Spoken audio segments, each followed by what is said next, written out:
Hey there YouTube, Scrag101 here. I've been seeing a lot of people complaining on the forums saying Ogres took a really hard nerf this round in this edition.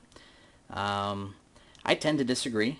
So in my head I've been doing this math against, standard units like an Empire Swordsman unit facing off against an Ogre Bull unit. They're not equally priced, as you may have seen in other people's demonstrations, such as Sean Gately from Blue Table Painting. He set up a unit of Bretonnian Knights charging in against a unit of Chaos Warriors that were evenly pointed. Very rarely do I ever see two evenly pointed units facing off. This is more of a real-world situation I think that you're going to run into is just a standard unit of Empire Swordsmen. Maybe this is not as big as they will be. Don't know for sure. They may be 10 wide, maybe deeper in the ranks, but just from tradition, I'll use this as the example. Ogre unit is a unit of bulls. They are equipped with Iron Fists and the regular hand weapon as well as light armor. For the command group, they have a bellower. Nothing else. For the Empire, it's a unit of swordsmen with a champion as well as a banner carrier and musician.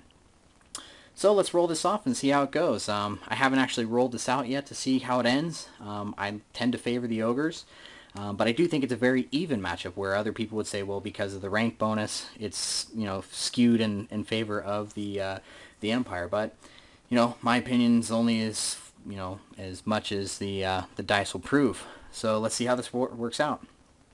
For this test, I'm going to assume that the greater movement of the Ogres has allowed them to charge in and get the bonus for charging, as well as the impact hits. So let's go ahead and work things out. First, I'm going to start with the fear test. A lot of people are complaining right now about fear, saying that it doesn't work as well as it used to. I, for one, am a little bit excited for the fear change just because it gives a chance for fear to do something every round of combat against something that is fearable. Immune to psychology units or undead, things like that. It's not that great, but fear never did anything there anyway. So let's see how it works out here. For this example, we're going to pretend that this unit is outside of the leadership range of the general and that they don't have a character with them, of course. So this base unit is leadership 7. So needing a 7 to pass, they do, and they pass it on 3. Okay, so impact hits are going to come before anything. We have 3 Ogres impacting with +1 strength because of a rear rank. So strength 5, needing 2s to wound. And we've generated 3 wounds. Okay. And the nice thing about impact hits is that the parry save granted from hand weapon shield doesn't apply. And because they are only light armor with shields, their armor save is negated. So right off the bat, we've taken away 3 attacks. And that helps. Okay, so swinging back, they're going to have 7 guys, one of them a champion. So 8 attacks coming back at us. And needing 3s to hit. They're going to score 6 hits and 5s to wound. It's going to score 2 wounds. Okay, they don't modify the armor, so I've got a 6-up armor save. Oh, I should have said this at the beginning. Traditionally, against a low-strength opponent like this, I'm going to go for the option of an extra attack to try to melt those ranks versus the added safety of the armor save or the parry bonus.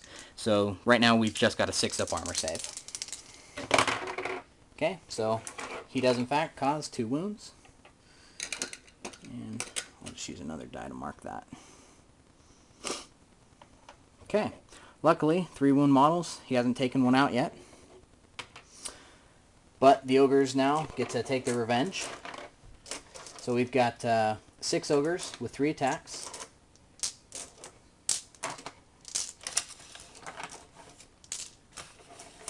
And the front rank is using their Iron Fists, so that will grant them an extra attack. Okay, we're going to need 4s to hit.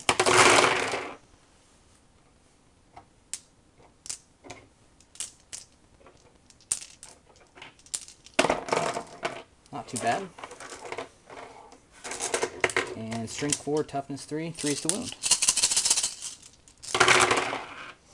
Dude, that wasn't too good. Okay, so we generate 4 wounds. And those 4 wounds are -1 to the armor save, so we're going to have a 6-up armor save for the Empire.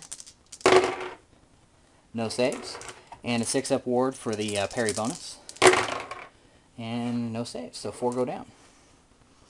Again, I know this isn't perfect averages, but this is just to show, you know, maybe a typical outcome. Okay, so now that the main combat's over, the stomp effect comes into play, and this is kind of my favorite thing that's been added to the Ogres.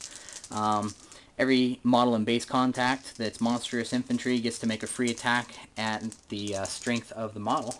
So 3 strength 4 attacks needing 3s to wound. Okay, 1 wound. It modifies the armor by 1.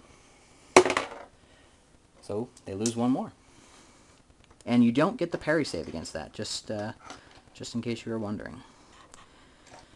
Okay, so Ogres so far looking pretty decent in the first round of combat. We got a charge bonus, and we did 2, 4, 6, 8 wounds. 3, 6, 8 wounds, and we've got a rank. On the other hand, the Empire has 2 ranks. They have a banner, and they cause 2 wounds. Okay, so they lose by quite a bit. Not that it matters, because they do have more ranks than me at this point, so they are steadfast. Testing on a steadfast leadership of 7, they pass. Not too shabby.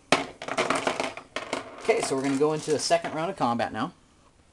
Let's clear the wounds table. This time the Empire gets to swing with all of its guys because it's just going in initiative order and hasn't been hit by anything incoming.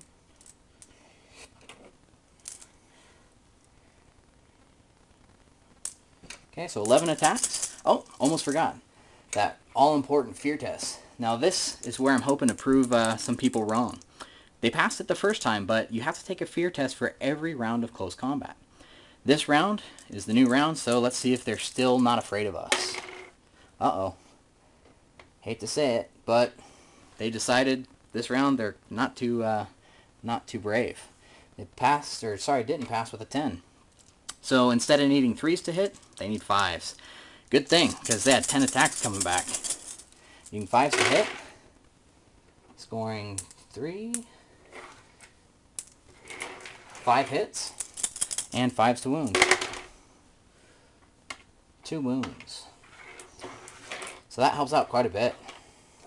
2 wounds, 6 up armor save. Save 1, but we do lose this Ogre. Bummer, that takes away our rank. Okay, so they've caused 1 wound. Now, Ogres get to swing back with a full amount of attacks except for the one guy in the back. 3, 6, 9, 6. And the additional hand weapon. Needing, here's the nice benefit. Because they're afraid, weapon skill 3 versus weapon skill 1. Now we just need 3s to hit.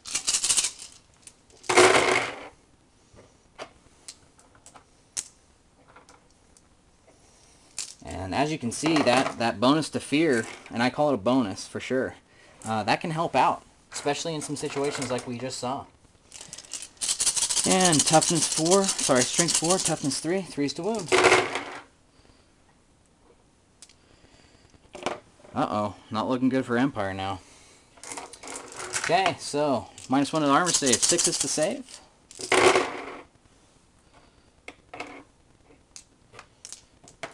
And they do get the parry save. Uh-oh. 2, 4, 6 guys that time. Not good, not good. 2, 4, 6. And let's not forget our stomp attack. 3 more, strength 4. 3 wounds. Ooh, see that? 666, nice. Okay, so 6s to save. 1 saves, 2 more. And that, my friends, is going to play havoc. Now, they've lost that rank. That's going to help. That's going to win us the combat right there. They've caused 1 wound. They have a banner and no longer have a rank. We've caused 2, 4, 6, 8 wounds. And, yeah, 8 wounds. So they lose by 6. Need double 1s to stay. not staying. Fleeing, 6 inches. Ogres are pursuing, 6 inches, catch and kill. Capture the banner. Way to go. You know, this is not always a typical outcome, I know that, but just to show you that it is possible to run headlong into a fully rank and file unit and come out the victor. You do need some things to go your way, namely fear tests, some good rolls and things like that, but as I predicted, it's not as bad as it may seem. Thanks for watching. Please rate and comment. I welcome any thoughts. Scrag101 out of here.